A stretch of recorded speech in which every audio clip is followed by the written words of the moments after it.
Hello, hello, hello. My name is Nadine Renee with Nadine Renee Naturals. If you all follow me on Instagram, Twitter, or Facebook, I said I will come to you all today in a live blog with yoga. Is it health or is it hype? Now, my disclaimer I have to put out there before I say anything is I'm not endorsing, encouraging, or anything like that. Not telling people to go out and start a yoga program right now. Before you start any exercise program, I suggest you speak with your medical practitioner. And that's just for your own safety. Sometimes we may not be aware of something that's going on in our bodies. So that would be the best move. Now, with that being said, I know yoga is a pretty controversial topic depending on who you're talking to. Some people are more open to it, some are completely against it. I've had people come to me on a range of different views from saying that it's demonic to saying that it saved their life. So, all in all, to each their own. I personally don't do any yoga that requires chanting or trancing out or anything of that nature. I'm personally not comfortable with it. But I have tried other styles of yoga and I've actually benefited quite a bit from it. I currently practice yoga with my children, so it's something, that I'm very familiar with. Now, with that being said, for people that are just beginning, there are so many different styles of yoga. And especially for somebody that has not been exercising regularly, for the most common style is Bikram yoga. So when people jump into that style, they tend to get overwhelmed or discouraged easily. Granted, it's a great exercise, awesome with weight loss. Um, but it's one of the more advanced styles. It's normally for people that are more familiar with movements and things of that nature. So for beginners, if you're going to take yoga classes, I would definitely recommend you start off with Hatha yoga. It's more of a beginner's introduction to yoga, and it pretty much helps you get the positioning and the different postures correct before moving on to the more advanced types of yoga like Bikram.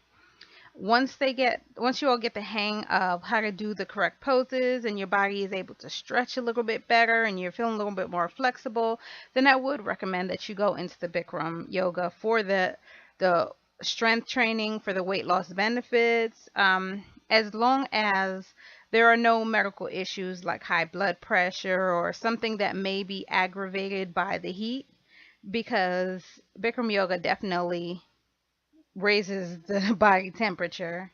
Another reason I would recommend people start off with Hatha yoga in the beginning is because it also helps you learn how to meditate.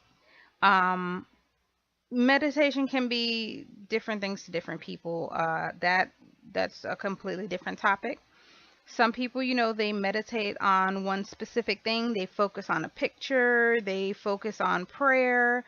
Some people focus on communicating to who they feel is God, things of that nature. However, when you do meditate, your stress levels lower, and your body in turn responds to those lower stress levels just as when they respond to when you're highly stressed. So you definitely see and feel that relaxation, and you know it helps lower cortisol levels, it helps the brain chemistry, all of that. Stress management is something that will be covered in a different video blog.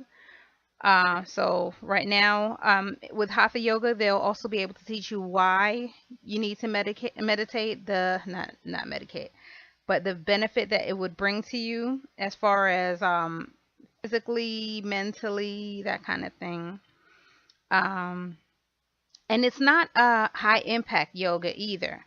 So for people that have knee issues, joint issues, things like that, um, hatha yoga is definitely one that's easier on the joints. They focus a lot on the correct posture, and they even have, in some places, I can't say in everywhere, but some places I've seen, they have like blocks and things like that where if your foot can't stretch all the way back, you can rest your foot on it just to get the positioning right and things like that. Once you are familiar and comfortable with that beginning posture, with the beginning of yoga, then I would move to more intense forms. Now, I said Bikram a few times only because that seems to be the most common. I don't find many others. Well, let me just say in my area. Your area may be different. I would suggest looking into it. I would also suggest sitting in on a class. Maybe if they allow you to take one class with them, I would try that. And I would get used to that. See if it's something that would work for you. Some places do a lot of different things. If it's something that you disagree with, then don't go with it. Um, Now, there are also some websites that come right to your desktop. You can actually take yoga online and in your house. I believe it's a monthly subscription. There's a couple of different websites. I know one is myyogaonline.com, and another one I believe is yogaglow.com, GLO. And I know they have Pilates, dance, yoga, different classes, and I believe it's only about $10 a month, some really nominal fee like that. But they also have access to hundreds, if not thousands, of videos and other trainers that teach it. You're able to select, whether you want to do beginner and or intermediate or anything like that. So I would suggest, if you're just being introduced to yoga, I would suggest starting off with hatha yoga. If you're somebody that's been regularly working out for a while, you think you can handle it, you're pretty strong, you don't have any medical issues that an elevated body temperature would exacerbate, then I would say go for the challenge of Bikram. It's definitely not for the faint of heart. And you'll see the results. So I know yoga has multiple health benefits aside from, physical benefits. It has the mental benefits, and that it brings with it basically are, and I remember, I'm not talking about the yogas that they chant and trance out. I'm just talking about the purely physical ones. Um, and even the ones that, you can meditate. Um, those are the ones I'm most familiar with. I'm not comfortable with the other ones, so I'm not gonna subject myself to it. But if you choose to do it, hey.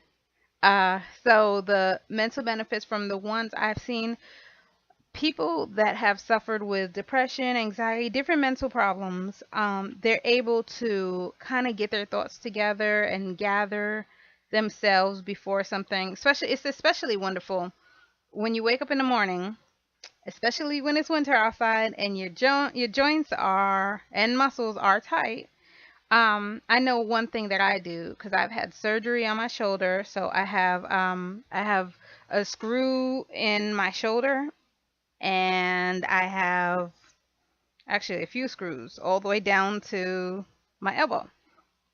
So what I do when everything excuse me, gets tight, and I'm having some, it's reacting with the cold or whatever. Before I get up and get my day started, I'll start doing some yoga stretches. And you can literally feel your body stretching. You can definitely feel a difference. I know there are people, again, that are not going to agree with this video, but I'm telling you what I know and what I know to be true. So that would definitely be an exercise, especially if you have joint issues. It I would take some low impact yoga stretches and incorporate that into my morning, my day, whatever, and just work it out that way. And you'd be surprised on the benefit that comes with it. I know for mental health, um, I've heard very often, I haven't had any personal experience with it, but I've heard often that when the stress levels come down, so do they also help with the amounts of manic issues. So that's definitely something to keep in mind as well, for people that are diagnosed with mental health issues. This may be something you want to look into. So that's my time. Hopefully, I didn't keep you too long. Stay tuned for more video blogs from Nadine Renee at Nadine Renee Naturals. And check out my website, www.nadinereneenaturals.com. Bye.